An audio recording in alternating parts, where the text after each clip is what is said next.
Good morning.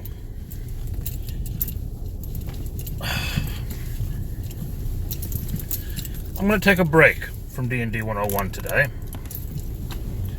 and talk about something that's seeming to come up far too much in my group recently, and that is conflict. Now, I think I've talked about this before, but I'm going to talk about it again. You see, there are three kinds of conflict that normally occur in a group, and really only one of them is okay. You can have character versus character versus character conflict. This is when the player character that you are embodying and another player character do not get along. You disagree. You argue. You possibly fight. This can be disruptive in a group, but is not always. Sometimes in a group, two characters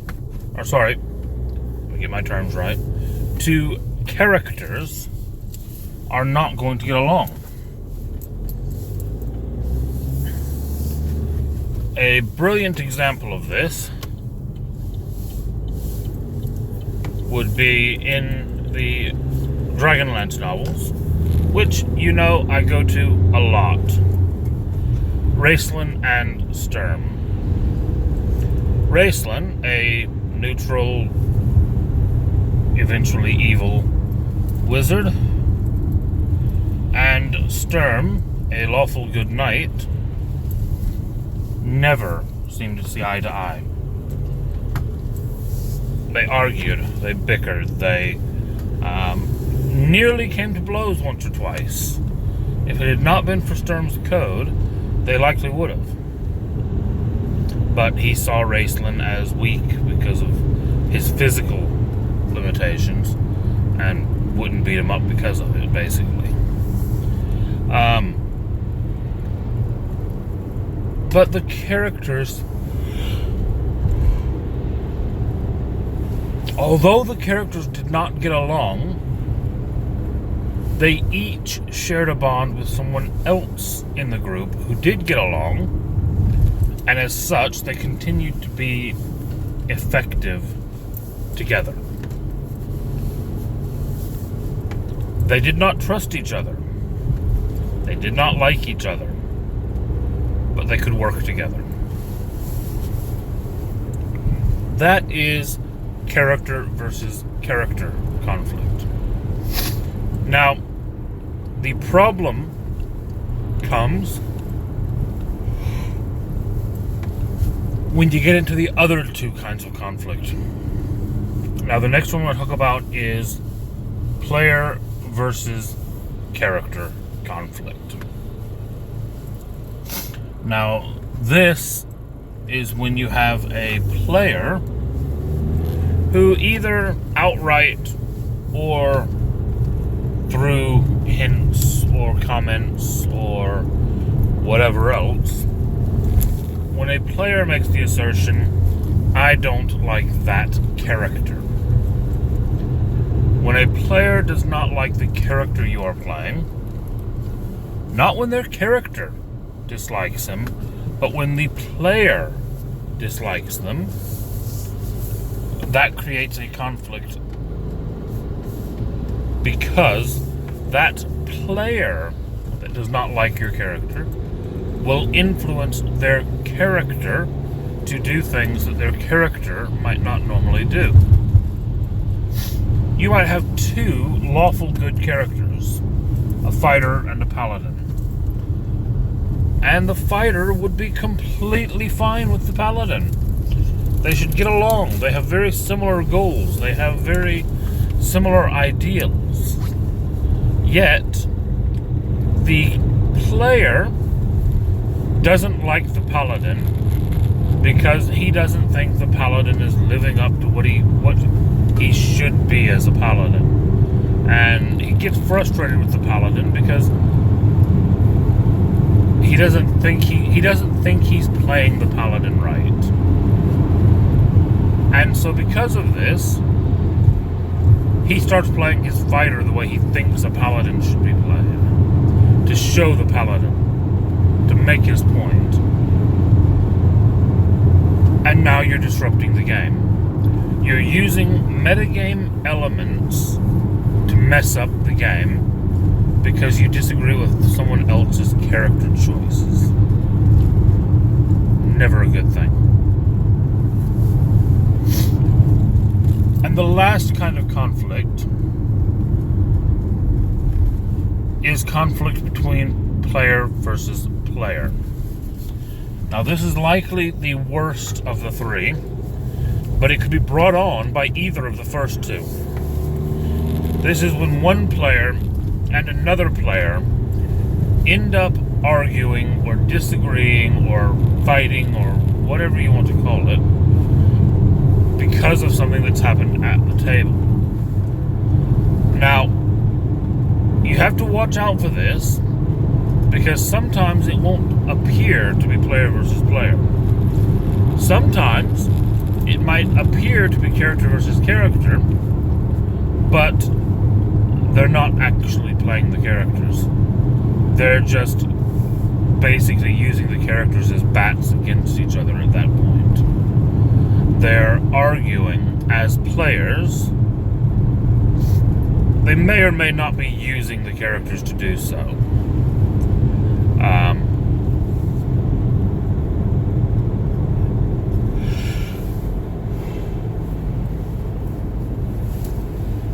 And that is the worst of the conflicts. Now, what do you do to resolve them? Well, that depends on which one we're talking about. If the conflict is character versus character, then the players should sit down and talk. Explain your character's motivations. Explain what's going on behind the scenes. Explain what's going on in your character's head. Why? He would have no way of knowing that. His character would have no way of knowing that. But the player, if it resolves conflict at the table, has every right to know that. Okay, my character did this because 20 years ago this happened to his family, and that's why he killed the dwarf. A group of dwarves ransacked my family home, raped my mother, and killed my family. That's why when I saw the dwarven merchant, I cut his head off. Now, his character still doesn't have a clue why you cut that dwarf's head off, and is still going to be angry as hell that you got them all arrested. But the player, and this is a type of metagaming, but I think it's one of the very few positive types of metagaming, because the player can then temper his character's response because he realizes that there's something below the surface that you're not talking about. His character sees that although you're not saying anything, there's something else going on there. And so he backs off a little bit. Again, it is metagaming, but it's better than the characters coming to blows. Now, if it's player versus character, again, the two players need to talk. And I'm sure that some of my fellow players in the Tuesday game probably get tired of me saying this, but it's because I want to be very clear about it. I will start any number of sentences as I, the player, understand this, and this. But my character, Cindric, feels this way. And so I do this. Now, what I have done there is I have recognized, before they have had a chance to do so, that my character's actions may cause frustration or annoyance or anger, and I am recognizing as a player that those feelings may exist and that we should work through them out of character because they are only happening in character. If you don't do that, if you're not clear with what is in character and what is out of character, if you allow it to spill over into an argument, whether you're still speaking as your characters or not, it's a problem.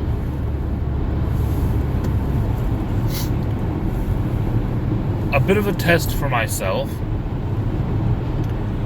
is if I am playing in character and I raise my voice and I start arguing, if at any point I feel that I could not just drop back to a normal voice and talk to my friends at the table, it's not in character. If I ever get angry enough, if I'm ever arguing hard enough that I could not just change the subject and talk normally, then it's no longer in character. Actually shouting and arguing over something and actually getting upset about it is not playing your character.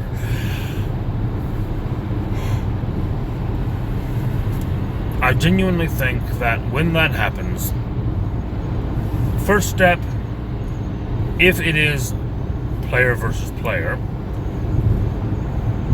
once you realize that's the step you're in, step one, take a break. Get a drink, go to the bathroom, leave it till next week, whatever, but take a break, take a breath. And then the players need to talk about it. Maybe the players each need to talk to the DM first, and then the DM will help them talk to each other. Or maybe just sitting down together is enough after you've cooled off. But it needs to get sorted because otherwise it will keep affecting the group. It will spill over into character versus character and character versus player if the players are not agreeing to begin with. Alright, that's my lecture for the day. I'll talk to you tomorrow.